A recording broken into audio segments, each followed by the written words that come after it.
Դուք ձեզ ավելի շատ փորձագետ եք համարում, թե քաղաքական դերակատար։ Քաղաքական դերակատար։ Երբևէ քաղաքական որոշման վրա իրական ազդեցություն ունեցել եք։ Այո։ Որն է ամենադժվար որոշումը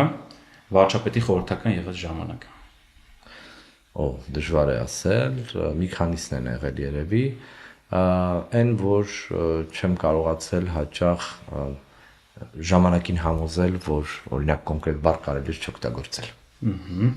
Ինչը ամենաշատը զարմացեց ներսից տեսնելով համակարգը։ Պատասխանատվության չափն ու ինչքան դժվար է աշխատեցնել այդ մեծ համակարգը եւ փորձի պակաս։ Դուք պատրաստ եք քաղաքական պաշտոն զբաղեցնել։ Վստահ չեմ։ Արևմուտքը պատրաստ է իրական աջակցություն ցույց տալ, թե միայն հայտարարություններ են։ Արևմուտքը հիմա էլ է իրական աջակցություն ցույց տալիս։ Եվրամիության դիտորդական առաքելությունը դրա լավագույն օրինակն է։ Խաղաղության պայմանագիրը իրական շանս է, թե ձգձգվող գործընթաց։ Իրական շանս։ Որն է ամենամեծ սխալը Հայաստանի արտաքին քաղաքականության մեջ վերջին տարիներին։ Եթե վերջին տարիները լայնելու լինենք, չգիտեմ որ տարիները նկատի ունեք, ամենամեծ սխալների մեծ թիվ կա, բայց կոնցեպտուալ իմաստով, եթե կուզեք,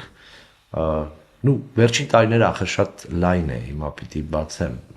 չեմ հիշի մի կոնկրետ բան, բաց թողումներ եղել են, գուցե, չգիտեմ, հիմա չեմ հիշի, կներեք։ Ռուսաստանից կախվածությունը նվազում է, թե պարզապես փոխվում է ձևը։ Ինչ որ իմաստով նվազում է,